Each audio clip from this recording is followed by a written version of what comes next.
ఓం సాయిరామ్. సాయి భక్తులకి శ్రీ సాయి సచ్చరిత్ర ప్రామాణిక గ్రంథం.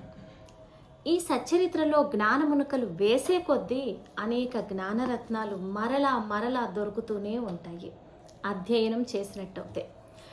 ప్రస్తుతం సాయిబాబా ఎవరు, ఎక్కడి నుంచి వచ్చారు, అసలు ఎవరు ఈ సాయిబాబా?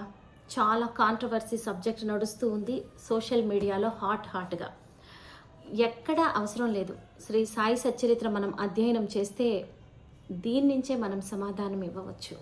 ఎలా అంటారా?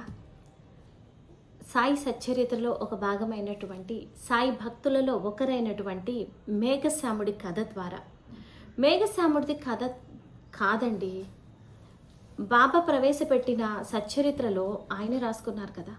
హేమాడ్ పంత్ వారిని నిమిత్త మాతృడిగా చేసుకొని ప్రతి అక్షరం కూడా బీజాక్షరం, సాక్షాత్తు సాయినాథుడు రాసినటువంటి బీజాక్షరం. ఒక భక్తుడిని తీసుకున్నారు అంటే బాబా ఆ భక్తుడి క్యారెక్టర్ ద్వారా మనకు అనేక రకాలైనటువంటి విషయాలు తెలియజేస్తూ ఉన్నారు. కాకపోతే మనం ఆ క్రమంగా ఆ కోణంలో అధ్యయనం చేయట్లేదు. మన కోరికల దగ్గర ఆగిపోయి పారాయణం చేస్తూ ఉన్నాం కాబట్టి జ్ఞానపరంగా ఎక్కువ ముందుకు వెళ్ళలేకపోతూ ఉన్నాము. కొద్దిమంది, అందరూ కాదు. అందుకని అధ్యయనం చేసినట్టయితే ప్రతిదానికి ఆన్సర్ దొరుకుతుంది. సో ప్రస్తుతం జరిగే సాయిబాబా ఎవరు, ఏ మతానికి చెందినవారు, ఎవరు ఎవరు ఎవరు ఈ మేఘశ్యాముడి లీలతోటి సాయిబాబా ఎవరు, అసలు ఆయనకు రూపం ఉందా లేదా, మనకు జస్ట్ అలా కనిపిస్తూ ఉన్నారా అనే పెద్ద జ్ఞానానికి సంబంధించిన ఆన్సర్ మనం చెప్పగలుగుతాము. అందుకని ఇప్పుడు మనం మేఘశ్యాముడి గురించి తెలుసుకుందాము. గుజరాతీ బ్రాహ్మణుడు మేఘశ్యాముడు. ఈయన సాటే గారి మనిషి. సాటే గారు బాబావారి అపర భక్తుడు. ఎంత సేవలు అందించారంటే అలనాటి షిరిడీలో బాబావారి దర్శనం కోసం వచ్చే భక్తులకి ఏదైనా వసతి సౌకర్యం ఏర్పాటు చేయాలి, బాబా కోసం వచ్చే భక్తులంటే కూడా అంత ప్రేమిస్తారనమాట. ఆ విధంగా సాటేవాడ నిర్మాణం చేసిన వారే సాటే అన్నమాట. ఈ సాటే గారి మనిషి కదా మేఘశ్యాముడు. మొదట ఒక శివాలయంలో నిత్య పూజలు చేసే సేవకి నియమించడం జరిగింది. ఇక్కడ మొదట సేవ చేయించారు భక్తుడితోటి. ఇది కొన్నాళ్ళు జరిగిన తర్వాత మేఘాకి సాటేవారు గాయత్రి మంత్రాన్ని ఉపదేశించడం జరిగింది. కొద్ది రోజులు గాయత్రి ఉపాసన కూడా చేసుకున్నారు. ఈయన ఆలోచించారు సాటే గారు, మేఘశ్యాముడు చాలా నీతి నిజాయితీ గల వ్యక్తి, పైగా శివాలయంలో సేవలు చేసుకున్నాడు, గాయత్రి మాత ఉపాసన చేశాడు అని ఇంతగా ఆలోచిస్తూ ఉన్న సాటే గారి మీద మేఘాకు ఒక అభిప్రాయం ఏర్పడింది, ఒక గురు భావన ఏర్పడింది. అంతే, గురువు అని మనసులోకి ఎప్పుడైతే వచ్చిందో ఈయనకు సద్గురువు ఆవశ్యకత ఎంతైనా ఉంది, ఇలాంటి వ్యక్తిని సద్గురువు దగ్గరికి పంపించినట్టయితే ఈయన జన్మ సార్థకత అవుతుంది, పరిపూర్ణత పొందుతాడు అన్న మంచి ఉద్దేశంతో మేఘాని షిరిడి సాయిబాబా దగ్గరకు వెళ్ళమని ప్రోత్సహించారు సాటే. షిరిడి సాయిబాబానా? అవునా, ఏ జాతికి చెందినవారు అని అడిగాడు మేఘ. అసలే ఆచారవంతమైన సద్బ్రాహ్మణుడు కదూ, అందుకే ముందు అడిగారు. ఆయన ఏ జాతి వారో తెలియదు కానీ మసీదులో ఉంటారు అని చెప్పారు సాటే.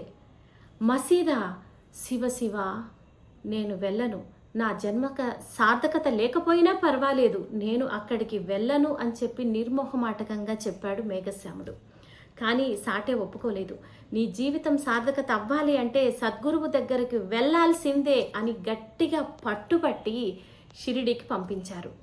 ఈ దారిలో మేఘశ్యాముడి మనసులో ఎన్నో ఆలోచనలు, అనుమానాలు, అస్సలు ఇష్టం లేదు. ఇంకొక మనిషి మాట్లాడడానికి లేరు కదా.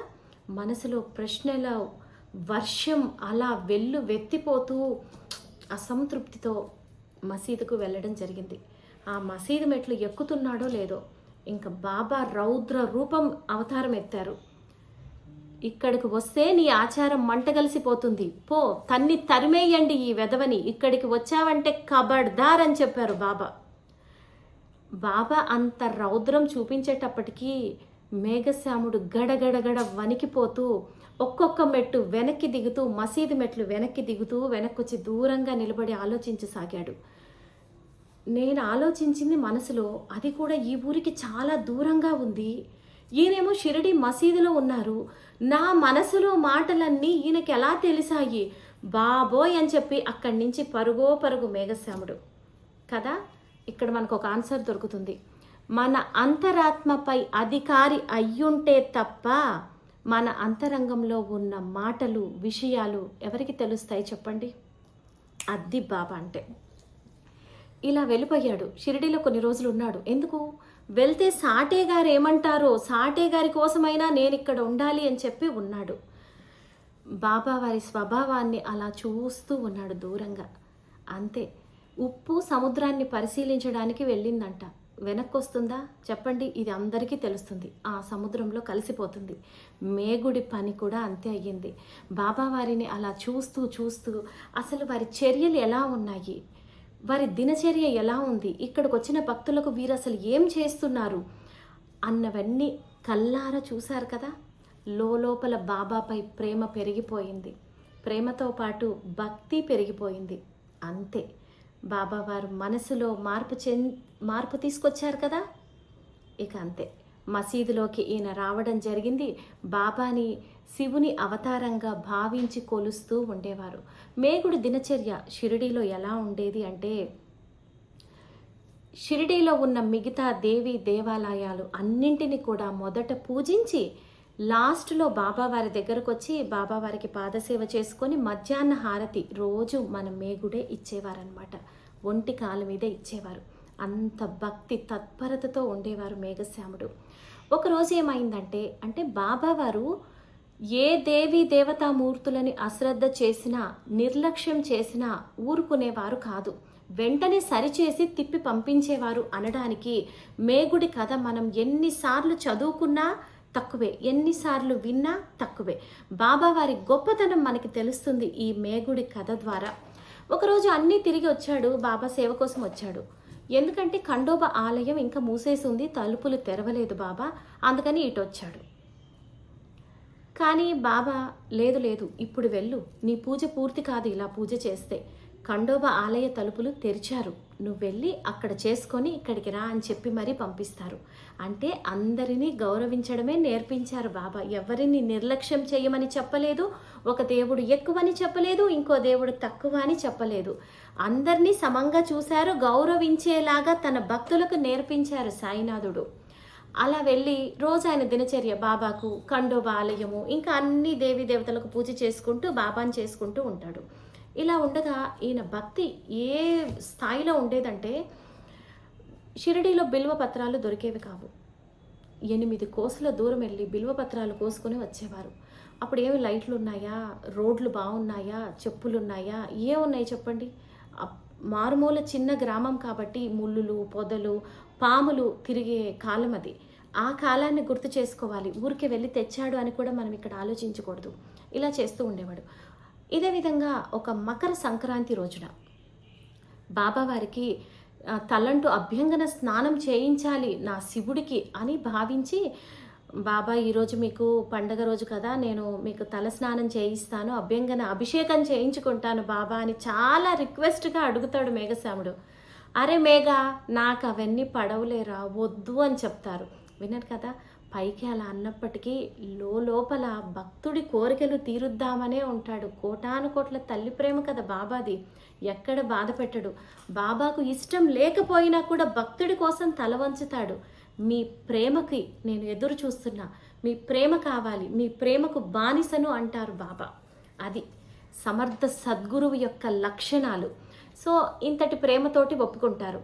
ఇంకా బాబా ఒప్పుకున్నదే తడవుగా కష్టమా ఏమన్నానా, ఆయనకి ఇంకేమీ లేదు. సాయినాథుడు ఒప్పుకున్నాడు, నేను బాబాకి అభ్యంగన స్నానం అభిషేకం చేయించుకుంటాను అన్న ఆనందంతో ఖాళీ కుండ తీసుకొని తెల్లవారుజామున పోయి గోదావరికి వెళ్ళి ఆ నీళ్లు పట్టుకొని వచ్చి ఉంచుకొని, బాబా రండి స్నానానికి అని చెప్పి మధ్యాహ్న హారతి అయిన తర్వాత అందరూ ఎవరి బసలకు వాళ్ళు వెళ్ళిపోయిన తర్వాత పిలుచుకొచ్చి కూర్చోబెడతాడు.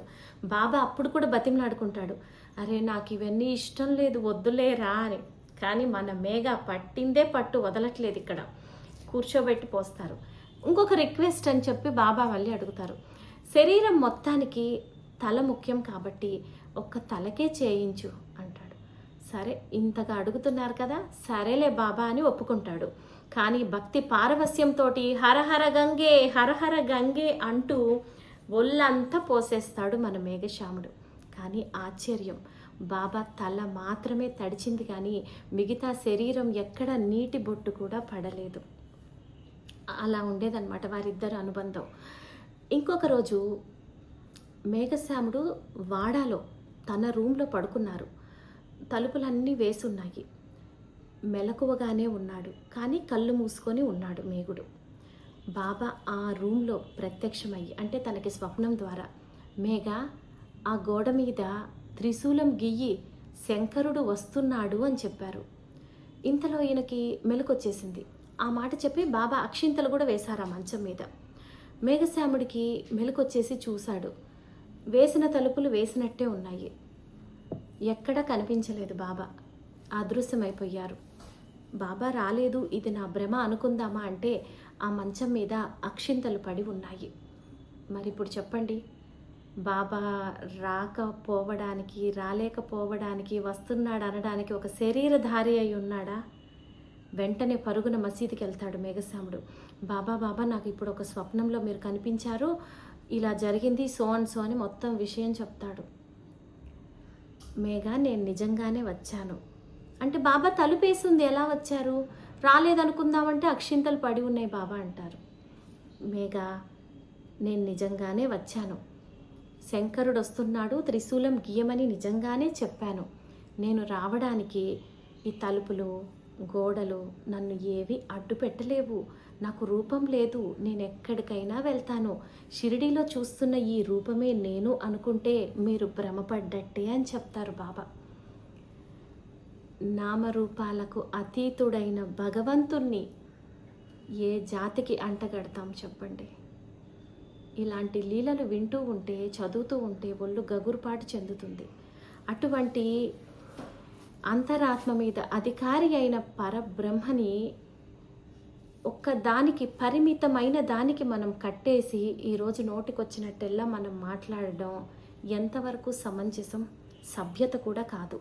ఏదైనా తెలుసుకొని మాట్లాడాలి. సో ఇలా మేఘశ్యాముడి లీలలు అన్నమాట. ఆ విధంగా ఆయన శివభక్తిని పెంచుతూ జ్ఞానపరంగా బాబావారికి దగ్గర పెట్టుకొని మేఘాని ఆయన అనుకున్న వైపు దారి మళ్లించారు సాయినాథుడు.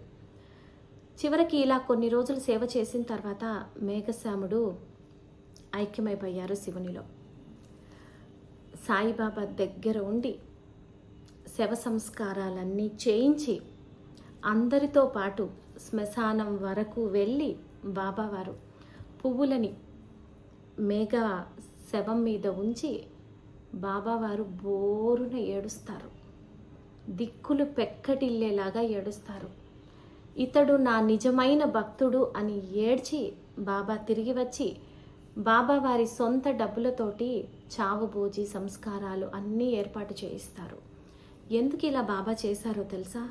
మనకి సచ్చరిత్రలో ఉన్న లీలలే కాకుండా అనేక లీలలు బాబావారు ఉన్నప్పటి నుంచి కూడా సాయి లీల మాసపత్రిక ద్వారా చాలా లీలలు ప్రకటితమయ్యాయి. సాటేవాడలో మేఘశ్యాముడు ఉన్నప్పుడు ఇతర భక్తులతోటి చాలా చెబుతూ ఉండేవాడంట. మీకైతే అందరూ ఉన్నారు, మీరు పోతే ఏడవడానికి ఉన్నారు, మిమ్మల్ని పారేయడానికి ఉన్నారు, నాకెవ్వరూ లేరు కదా అని ఎప్పుడూ అందరితోటి అలా అంటూ ఉండేవాడంట. ఎవరూ లేకపోవడం ఏంటి? దిక్కులేని వాళ్ళకి దేవుడే దిక్కు. సాక్షాత్తు ఈ విశ్వాన్ని ఏలే భగవంతుణ్ణి ఏడిపించిన అపర భక్తుడు మన మేఘశ్యాముడు.